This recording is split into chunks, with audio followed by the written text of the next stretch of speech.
केन्द्रापड़ा जिलापाल आंबासरे प्रेसमिट सम्मेलन करथिले। आसंता सोमवार ठारू केवल द्वितीय डोज टीकाकरण कराजिबो। नुआ प्रथम डोज किंबा तृतीय पर्याय टीकाकरण एबे बंद रहिबो।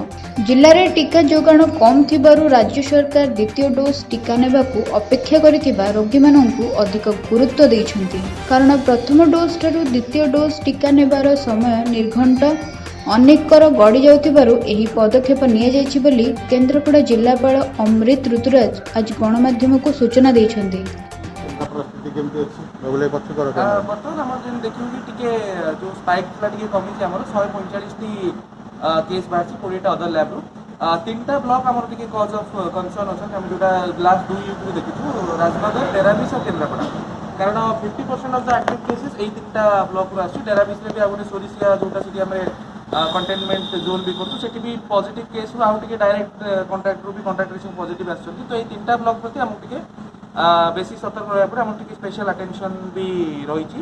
केन्द्रापड़ा ऑटोनोमस कॉलेज जोटा मेडिकल ने सेटा हमर फंक्शनल हेई गला हमें एक्स्ट्रा सिलिंडर पई भी मगैछु। तो वर्तमान माने अंडर कंट्रोल रहिले भी कमिले भी स्टिल हमें सतर्क बाबू पड़िबो। गोटे इंपोर्टेंट इनफॉरमेशन दवा अछि रिलेटेड टू वैक्सीनेशन जेतु आपण मान देखुथु लोक जेतु केसेस बढ़ुची लोक भितरे भी उत्सुकता रहउची वैक्सीनेशन पे हमें भी सेटा अनुभव करूछु। केन्द्रापड़ा जिल्लारू प्रदीप कुमार साहू को रिपोर्ट।